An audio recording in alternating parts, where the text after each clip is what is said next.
All right, today we're jumping right into a classic chapter from the epic tale Journey to the West. It's a dramatic story all about strategy, a bit of cowardice, and a trap that is just brilliantly sprung. So, right off the bat, you know exactly what's at stake. These villains, they're not looking for gold, they're not looking for power. Nope, they're just hungry. And their main course? The holy monk himself. This one single hungry desire is what's going to kick off all the chaos we're about to see. Okay, so how in the world did our heroes find themselves in this spot? Well, it all kicks off right after they leave the Boxiang Kingdom. They come up to this massive, intimidating new mountain range. So let's do a quick roll call of our crew. First, you've got Tang Monk, the holy master, but, pretty vulnerable. Then there's his protector, the one and only son Wukong, who's as loyal as he is powerful. And of course, Zhu Bajie, mostly concerned with his next meal and maybe a nap. And then you have Sandy, the quiet, steady one. It's this mix, right? The godlike and the all-too-human. That's what makes this whole quest so fascinating. And listen, this is not just some hill. The original text literally calls it steep and difficult to walk. Imagine every single step is a real struggle. The whole environment feels like it's designed to just wear them out, maybe split them up and leave them totally exposed. It's basically the perfect place for an ambush. So, as our heroes are huffing and puffing their way up this path, something weird happens. Turns out, they're not quite as alone as they thought. All of a sudden, a woodcutter just appears, seemingly out of thin air. But is he just some guy chopping wood? I mean, in a world crawling with gods and demons, you can never, ever be sure. He shows up fast, and what he has to say is super urgent. And he goes straight to Wukong, the protector. No hello, how are you? He gets right to the point. The warning is blunt. There are 2 demons in the Lotus Cave right here on this mountain, and they know you're on your way. So yeah, this isn't just bad luck. This is a targeted threat. And then, poof, just as fast as he showed up, he vanishes, dissolves into a gust of wind. And that's all the confirmation they need.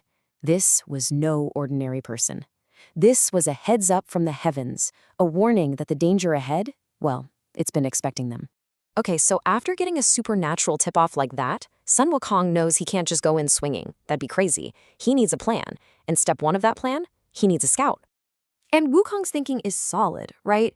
If they just rush in blind, they could put the master in danger, which would make this whole journey pointless.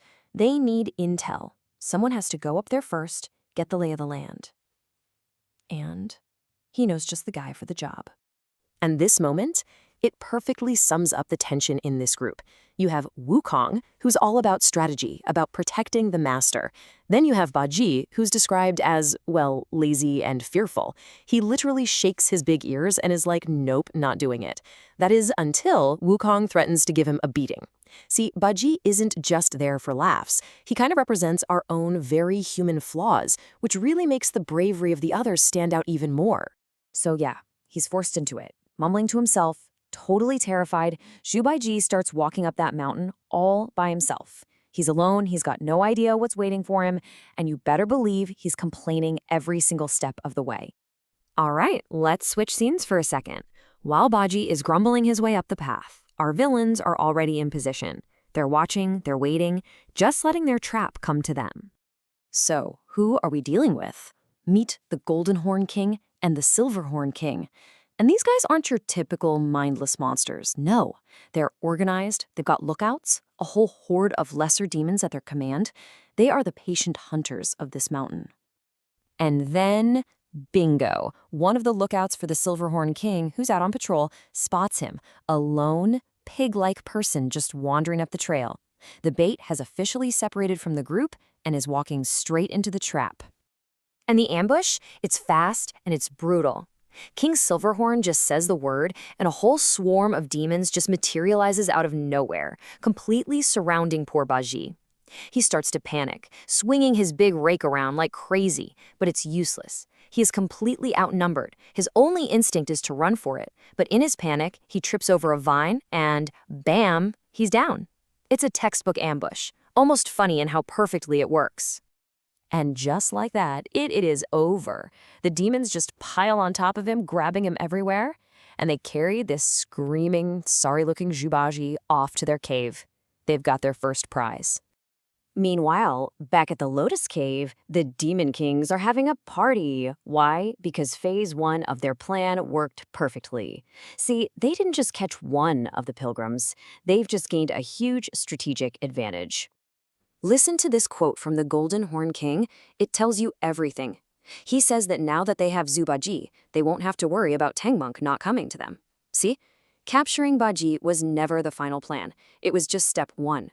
They are banking on the fact that these heroes, especially a guy like Wukong, would never leave a friend behind.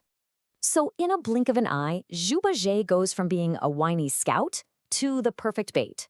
His capture is the hook. It's meant to drag the real targets, the much more dangerous Sun Wukong, and of course, the main prize, Tang Monk, right into the demon's den. It's a classic move, isn't it? Use a friend to trap the hero. And that is exactly where we're gonna leave things for now. The trap is sprung, the bait is taken, and the Demon Kings are just sitting back and waiting. Sun Wukong's careful little plan? It has backfired in the most spectacular way possible. Now he's got to stage a rescue against an enemy that has totally played him. So the real question is, how do you fight an enemy when they're holding your friend hostage?